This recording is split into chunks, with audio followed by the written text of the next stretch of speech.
All right, Nick, let's have a real quick update on the LSU Tigers. And I do mean quick. This newest recruitment out of LSU is absolutely blazing. I think it's one of the fastest playmakers that they have gotten in a while. And I think this is going to be huge for LSU going forward.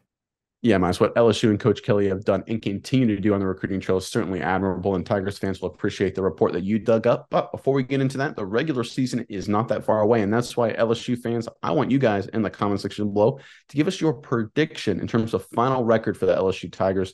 Now's the time to bring your receipts and show your knowledge. So give us your prediction for the LSU Tigers final 2023 record in the comment section below. All right, Miles, I'll throw it back over to you now. What's the latest out of Baton Rouge?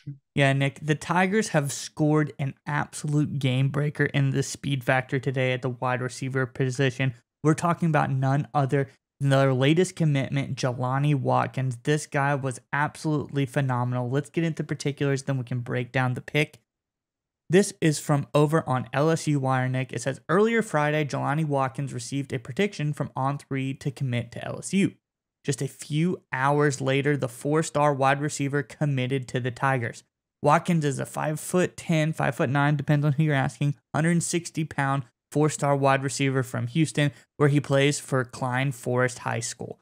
Watson also runs track at Klein Forest, and he's one of the fastest athletes in Texas.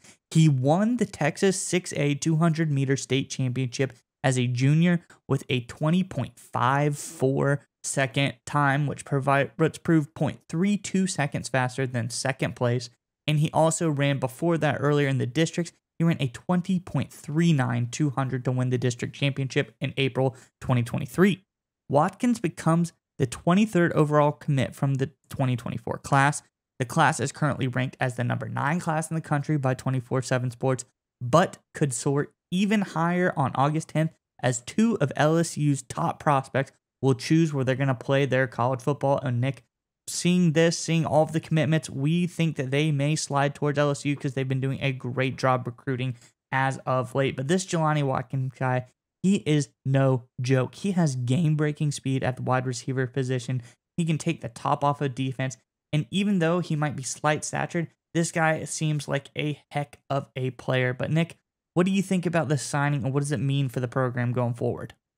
Yeah, I think this commitment's a real interesting one because, like you alluded to, this is not the biggest guy. When you think LSU receiver, you think SEC receiver in terms of physical dimensions. This guy doesn't necessarily have it listed at 5'9", 160 pounds, right? So not the biggest, thickest guy in the world. Obviously, he's got incredible track speed. But one of the concerns with guys with track speed is it doesn't necessarily translate to the football field.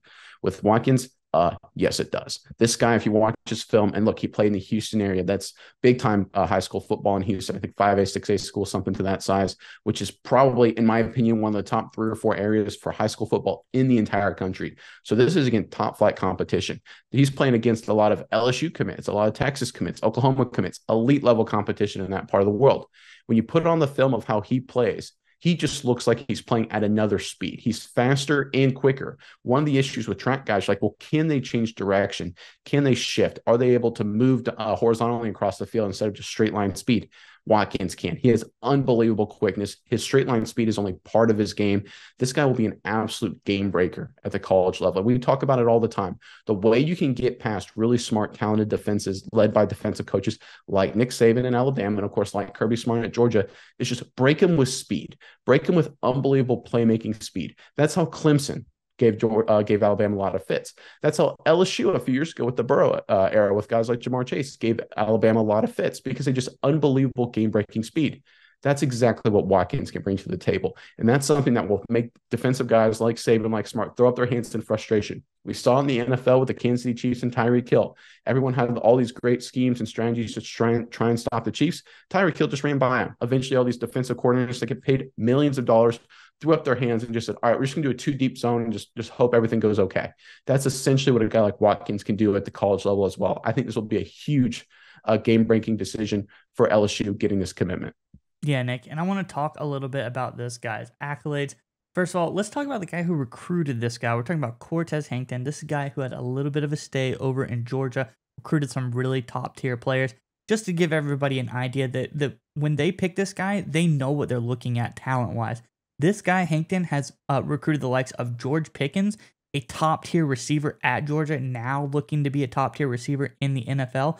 followed by none other than Lewis Cine, the safety out of Georgia, now in the NFL, who is blazing fast. So this guy knows wide receiver talent, and he knows speed when he sees it. He has gotten it in spades with those two players. But this Jelani Watkins guy, I think he's going to bring such speed, like you said. I don't think it is really highlighted enough exactly how much speed can help you. You think of the Marquise Browns of the world. You think like guys like a CeeDee Lamb, just really all those Oklahoma had a little bit undersized receivers.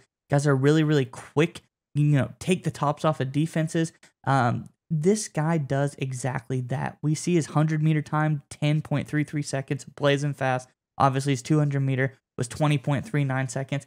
He was just incredibly fast, but I think he can get even faster going through college, going through all that strength and conditioning training. Because like we said, this guy is slight. His frame is small. He hasn't put any college-level strength and conditioning program into his body yet, and I think that's going to do a lot for him going forward, allow him to sustain hits and maybe even get a little bit faster. So, Nick, I think it's going to be really great going forward for the Tigers, and it's going to show us a guy that is really going to jump off the screen at us this coming season in 2024 when we see exactly how fast this dude is.